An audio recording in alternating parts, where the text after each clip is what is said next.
You're listening to Dodge Movie Podcast. Your hosts are Christy and Mike Dodge, the founders of Dodge Media Productions. We produce films and podcasts, so this is a podcast about films. Join them as they share their passion for filmmaking.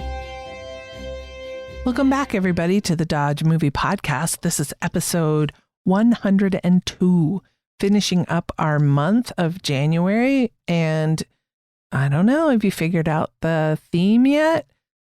So you have just a few days left. The contest will end on January 31st. So you've got a few days, couple days to get your guess in on what the theme for the month of January is.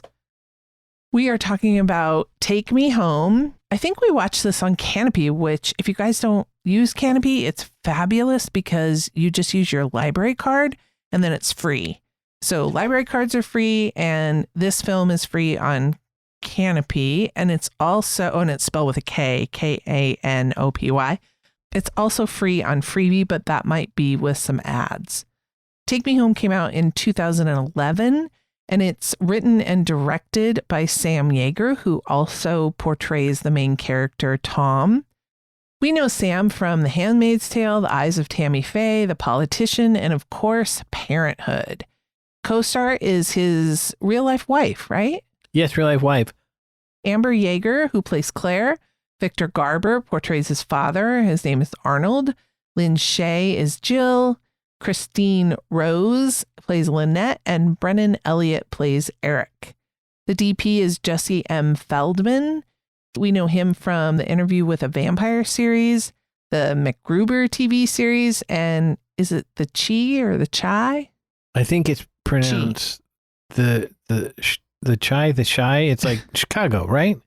Yeah, I think I'm gonna But I like the Chi. It's totally kung fu. The filming locations were Santa Clarita, California, and New York City. I want to back up a bit. We also know Brendan Elliot from quite a few Hallmark movies, so shout out to Mr. Elliot. All right, that's right. I remember that. When you saw him, you were like, I know that guy. The synopsis for this film is soon after Tom starts operating as an illegal cab driver in New York City, Claire hires him to drive her to California after her estranged father suffers a heart attack. The tagline for this film, I only got one for you, a comedy about the road less traveled. Yeah, not a big fan. Not liking it? I think Sam could have done better. Okay.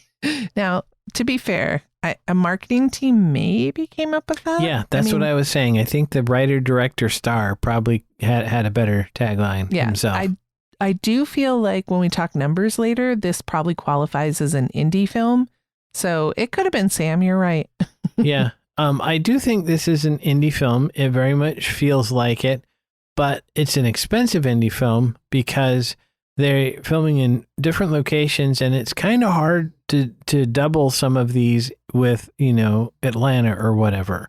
So I do think they probably had to go on location in New York City as well as Southern California and then places in between. Mm-hmm. So for an indie film, that could be rough. And all of the shots in the car, it looks like some of them are green screened, which is, not terribly cheap, but also just rigging the car. So I would still call it an indie film. Mm-hmm. Jaeger began writing the script for Take Me Home in 2004, with the first draft taking him 3 months to complete and the second draft 2 years.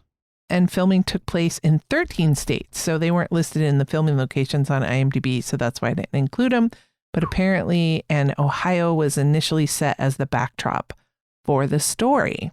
So kick us off. Let's see how your theory holds. What was our pickup line? Actually, sir, if you could just take a look now, I'd really appreciate it. Pretty good, right? Take a look, right? He is talking about his photographs, and that's a key part of his character and the plot. So I'm okay with that. Yeah. So first of all, I kind of just love the part where she finds out her father's had a heart attack and she doesn't like to fly. So that sets up why they're going to be in this car together. And she's so upset. She gets in the car in New York City, and had he taken the paper off of his cab? Had he made it? I think he did. He was just going to drive around and get kind of like some dinner money or gas money. And so he drives a cab but doesn't have an active license. So he removes the paper that he normally puts on the on-duty thing, and he pulls the sticker off the side door so he can look more like he's an official cab driver. She jumps in the car. She's upset, and she says, "Just drive." And he goes, "Where to?" And she says, "Just drive." And so she's so upset. He starts driving. She falls asleep. And the next morning they wake up in Ohio. Right. She pretty much asks him to take her to the second location. Right. It's a good thing he's a good guy. Yes. So they stop at this diner, and I really liked this shot because you always talk to me about leading lines. Yeah, I made note of it too. And I just love this diner shot with the repeated booths behind them. Yeah, that was a really good, agreed, really good shot. Mm-hmm. I like it. And I think that's the same, or was the Raisin Rack the grocery store? I believe that was a grocery store, yes. Okay. And I thought that was an interesting name for a grocery store. I thought so too. And so she's staring at him, and I just love the acting on her face when she goes from elation, because I think she's made a point, she feels like she's made a point, to the realization that I wrote down that he can't leave her, but it has to be that he's left her. Right. He has, she goes into, I think he uses the restroom, and he takes the opportunity to leave her. Mm-hmm. And she comes out and she kind of realizes that he's probably RUNOFT. Right. Yeah. Yeah. And so it was really subtle. It was in her face. It's one of those times when I think how you say that I don't know what it is, but the human face has like, hundreds of muscles or something. Right. Yeah. And it just to me showed how this gentle kind of acting, it wasn't overacting. It wasn't over the top. It was just subtle, but it sent the message that she went from one emotion to the other without words. And I would say related to that, although I don't want to belittle the contributions of costume and hair and makeup, but throughout the film, she becomes much more attractive, I guess is the best way to say it. I wouldn't say pretty. There's some quality that she really catches the eye. I think in the latter half of the film, you're like, holy cow, this is really right, an attractive woman. Whereas in the beginning, it's not that she's not attractive, but I think it's a combination of some of the hair and the suit, but also her acting is she's not only upset, but she's also very closed off with Tom. She doesn't want any part of this weirdo. Mm-hmm. And watching that transition, that I feel like when you get to the back half of the film, you're like, oh my gosh, right? This is like totally leading lady. Well, whereas he kind of, I think throughout the whole film has a very consistent kind of demeanor. But I felt hers, she really changed it along the way, and that was pretty well done. Mm-hmm. I totally agree with you. I wrote down that she wore a lot of, she's in a blue suit when she gets in the cab, and we know that blue and orange or blue and yellow is kind of a complementary colored orange. They set off one another really, really well, blue and yellow. Yep. And so I noticed that she has that blue suit on, which is kind of constrictive, and she had her hair up in a bun, and I feel like even her body language, she held her arms like close to her chest. She seemed very small, diminutive. Yeah. She kind of rounded her shoulders probably. Yeah. And then as the movie goes on, what I notice is like her hair comes down. Right. I think she was wearing a white blouse. So now we see her in the white blouse and the blue skirt. So the blue isn't as, and she just seems more free. She's smiling more. She seems more open.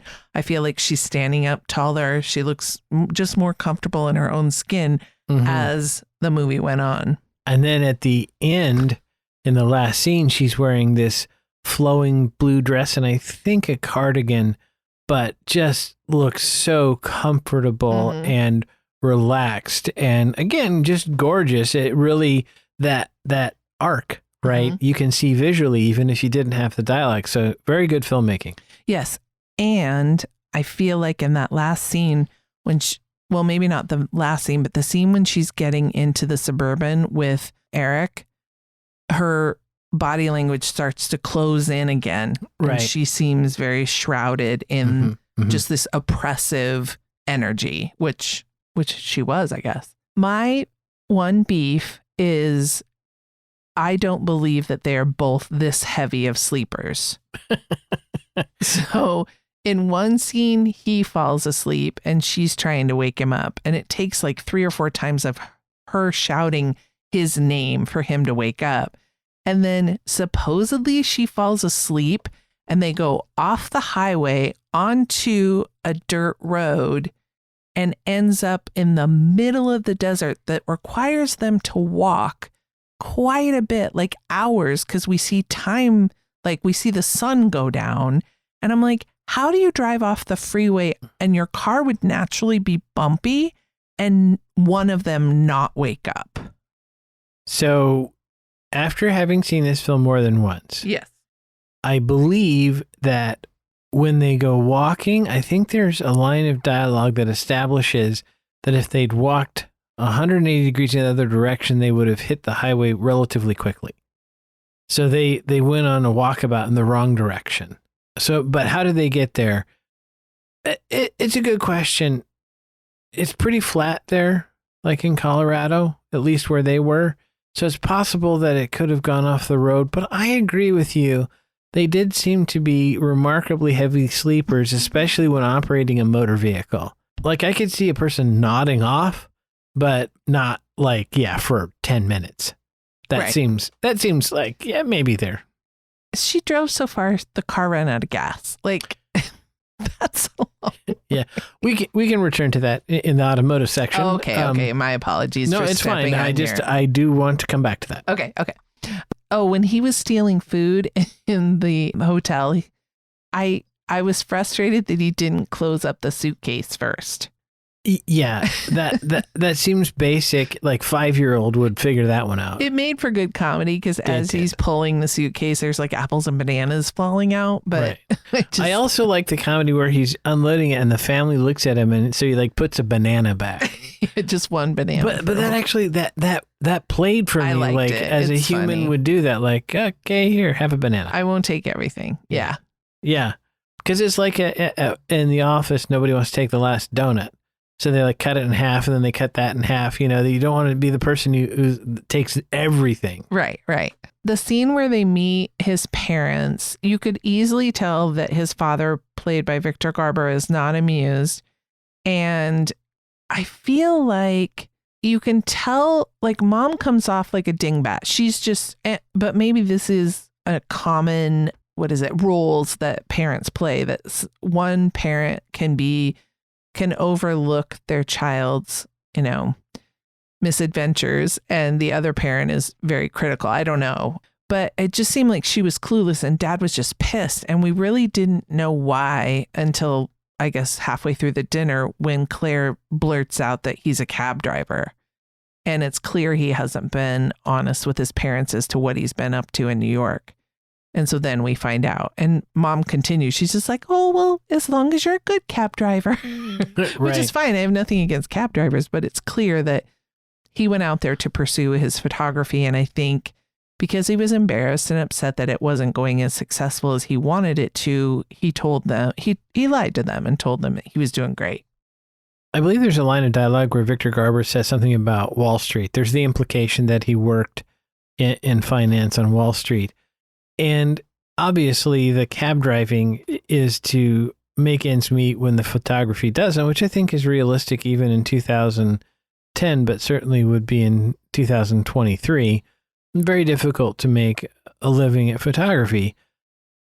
But what I didn't understand is if he had the time to be an illegal cab driver and a photographer, couldn't he also be like a legal broker or find some different position?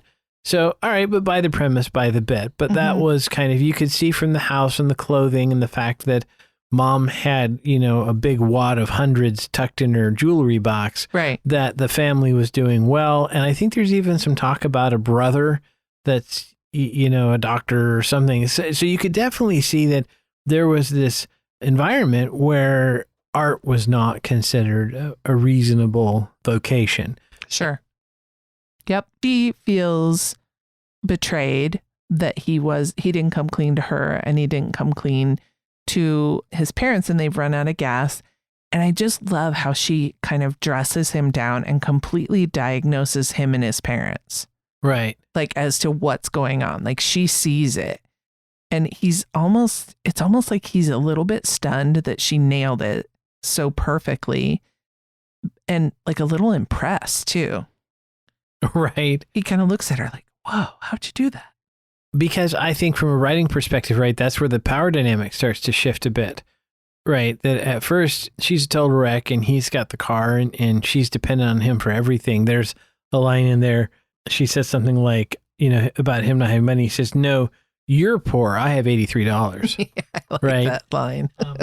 That does remind me, though, that this, in some sense, this film could not be set today, even if it could be made, but because so much of the film depends on them not being able to talk to anyone or get money.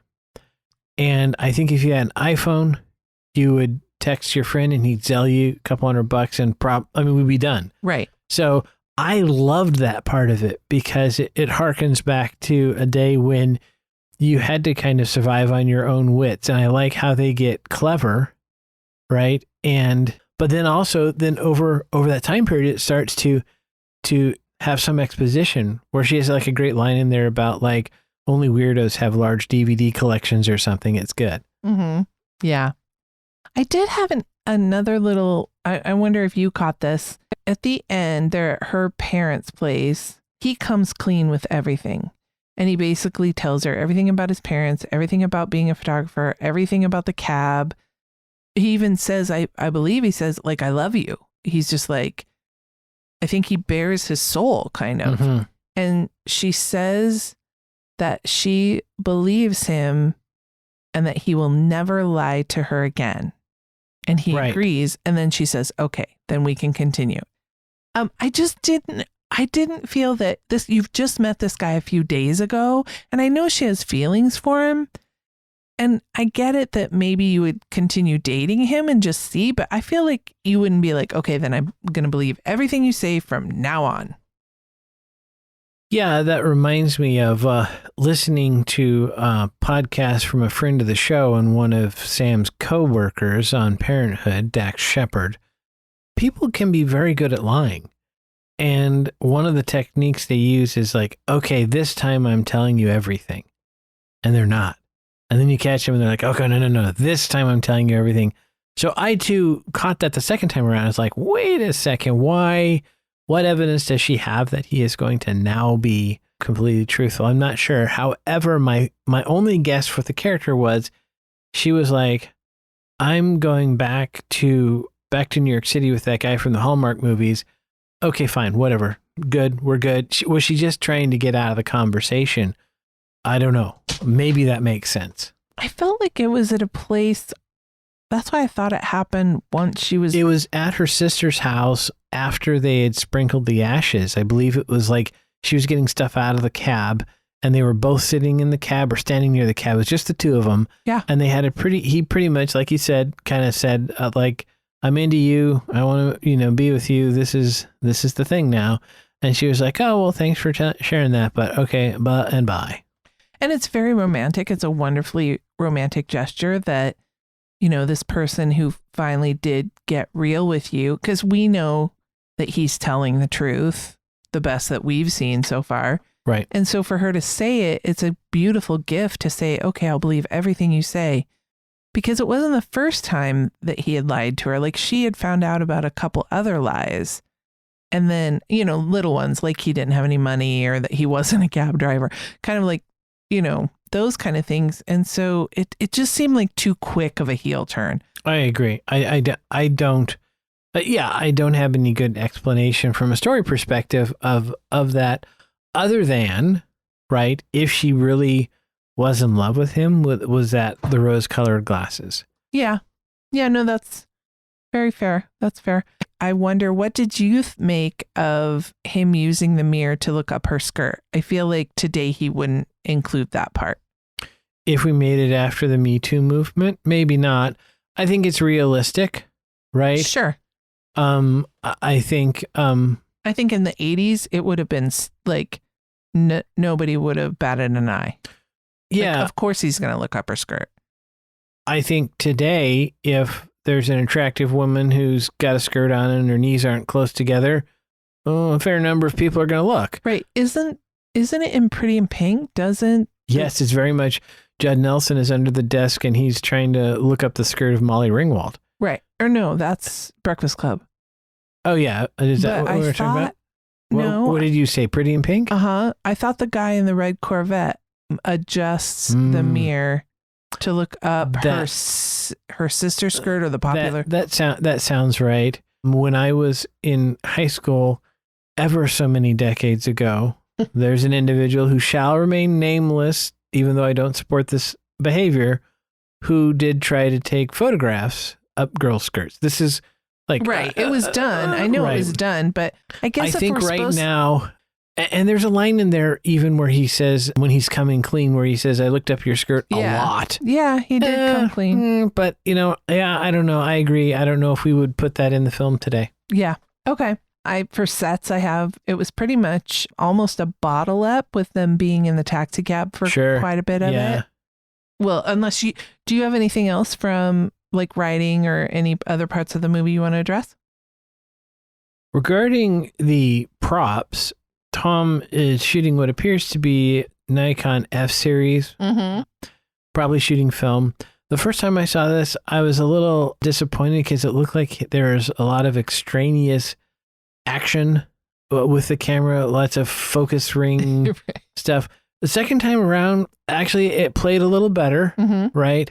This time it wasn't quite so bad, but I thought that was neat. And there was a spot where it was kind of like diegetic versus non-diegetic with the film, so that the actual image we're watching is out of focus and it's moving, and then that becomes what's through the viewfinder. So I thought that was really kind of a clever trick they did there. But also I mentioned that before that an iPhone would have solved many of these problems. You can see, speaking of props, he has a flip phone, and in 2011 there were iPhones at that time. So a flip phone says this guy's dead broke. Right. Which is, I thought she had a flip phone too. She may have. I don't know. Yeah, she had like a Nokia. Yeah. So, curious. I have a note here to ask you about the soundtrack. I love the music that was written for this film. There's a group that was formed specifically to record the music for this film called Bootstraps, and its founder is this fella named Jordan Beckett. And he and Sam Jaeger lived adjacent, I think same apartment building, for quite some time. And that's why Sam asked him to write some songs. And there's actually an album called Bootstraps, which is the name of the band. And it's one of my favorite albums. I love the music from this, but I thought it was kind of neat that the two of them were struggling together. And so when Sam was putting together this film, he decided to have this guy he knew write some songs, and they're really good songs. But I think part of what makes it work is the lead singer, Jordan, his voice. He has this kind of breathy voice, almost like with the wind. And I think when you're talking about, these vistas, John Ford-esque open spaces, that makes sense that there is that the wind, and it to me harkens a little bit, to the Western kind of music. And I just really dig the music from this, but I especially love, anybody who helps their friends out, who gives their friends work. So I thought that was a neat little story for the music. That's awesome. I love it. I'm going to check out that soundtrack. Bootstraps, you said, right? Yep. Okay. Was there any head trauma in this one? I do have one bit of head trauma at 3157. Claire from the backseat grabs Tom by the hair and slams his head into the headrest a few times. So, that's they're not fighting, but it's yeah, yikes. Yeah, I have that same note. They're not fighting. So was there a smoochie? Smoochie. Not quite yet, but they never kiss throughout the whole film. Oh, you were segueing. Not after that. Not after the pummeling. There's an almost smoochie between Claire and Tom at 1 hour, 11 minutes, and 30 seconds in the taxi after Claire finds out that her dad has died. I don't believe we ever actually see them kiss. Oh, wow. Because it is clear that these two love one another. Right. And like I said, there was an almost smooch there. And then at the end of the film, when they get back together, they just kind of see each other. They don't. We don't have the big. Well, unless I missed it, but I don't remember that. Which is hilarious because they're married, so it's not even like, oh, well, I don't want to punish. Yeah, presumably they know how to kiss each other. Right. Okay, so we kind of teased it a little bit, but how about a driving review? All right, so the automobiles do feature in this film a little bit. The kind of third co-star is this 1998 yellow Ford Crown Victoria taxi cab, and it's a decent platform, right? The Crown Vic was a good platform. However, I don't know that it's qualified for off-road use. So that's one thing. The driving itself, not so good. So first of all, kids, use your brakes, not trash cans, to stop your vehicle. 3 separate times, they just crash into trash cans. It's ridiculous. Never, ever sleep while at the controls. Both of them fall asleep while behind the wheel. This is not good behavior. And eyes on the road, sir. Even when your fare is sobbing in the back seat or has a skirt on and you can see up it, eyes on the road. So really poor driving skills there. But you did mention when they go off-roading in the vehicle. So a little bit of a bump here for me. They take it to the mechanic and he says to fix it. And I did pause the film and I saw that the invoice says radiator hose. So that would not cause the vehicle to not start. It would cause the vehicle to overheat, but not start. So that was kind of a little bit of a bump. They could have put the radiator hose back on themselves. That did not really require that individual to get involved. That's a pretty simple thing. I think he would have, if he had been driving that car for a while, he would have been aware of that and probably been able to fix it. So that's a little bit of a bump there. I assume that it was supposed to be they ran out of fuel, but if they knocked the radiator hose off earlier, the engine would overheat. I mean, it's a little bit there. Could have done better there perhaps, but I thought it was a decent vehicle to have basically on this long journey, right? Good cab. Yeah. Well, shall we go to the numbers? Let's go to the numbers. Okay. Because this film was so indie that I could not find its budget. But I do know that's indie. Yeah. But I do know that it did bring in $156,248 worldwide. So hopefully it brought him some satisfaction in making it. The good thing is it did win a lot of awards. It won the Audience Choice Award at the Boston Film Festival. It won Best Feature at the Las Vegas International Film Festival, Best Music in a Feature Film at the Nashville Film Festival, and the Audience Choice Award at the Rhode Island International Film Festival. So kudos to all involved, especially Mr. Jaeger. It scored okay on IMDb. It got a 6.8 out of 10. Travesty. And unfortunately enough, critics did not vote it that it doesn't have a Rotten Tomatoes score, but for the audiences gave it 67%. So almost a C. I liked it much more than that. I would easily give it a B. I don't think it's my favorite film ever, but it's a good indie film. We watched this, I don't know, maybe like 5? I don't think we watched it when it came out. Maybe it's been that long. What do you think? I don't think so. I mean, I don't think we saw it in the theater. No, we didn't. We saw it here at the house. My guess is I saw it sometime during the run of Parenthood. So, I think you're right. Because I think I stumbled upon it through Sam Yeager's IMDb page and was excited to see. And then when I saw what it was about or the trailer, I was in. But yeah, I don't know anybody else who has seen this. It's kind of indie, but I definitely think it's better than a 6.8 or whatever they gave it. Exactly. It came in at 1 hour and 37 minutes. It's rated PG-13. It's listed as a rom-com. I think it's a no-brainer, especially if you get that Canopy app and you can hook that up to your Apple TV, or you probably can get that on some of these smart TVs and then use your library card and just watch this. It's a great film. It's a nice little rom-com. A rainy day, get a cup of a warm beverage and settle in. It's a good film. I really like this film. Yeah. All right, guys, that does it for the month of January. Let's see if you guys can figure out what the theme for the month was. You can call or text us at 971-245-4148 with your guesses, or you can email at Christy@dodgemediaproductions.com, and that it will be in the show notes. So you can just click that link and give us your guess. What do you think? What have we been talking about for the last 5 weeks? And get ready for next month when we will kick off a new theme, a mystery theme. But never forget, Dodges never stop, and neither do the movies. Thanks for listening to Dodge Movie Podcast with Christy and Mike Dodge of Dodge Media Productions. To find out more about this podcast and what we do, go to dodgemediaproductions.com. Subscribe, share, leave a comment, and tell us what we should watch next. Dodges never stop, and neither do the movies.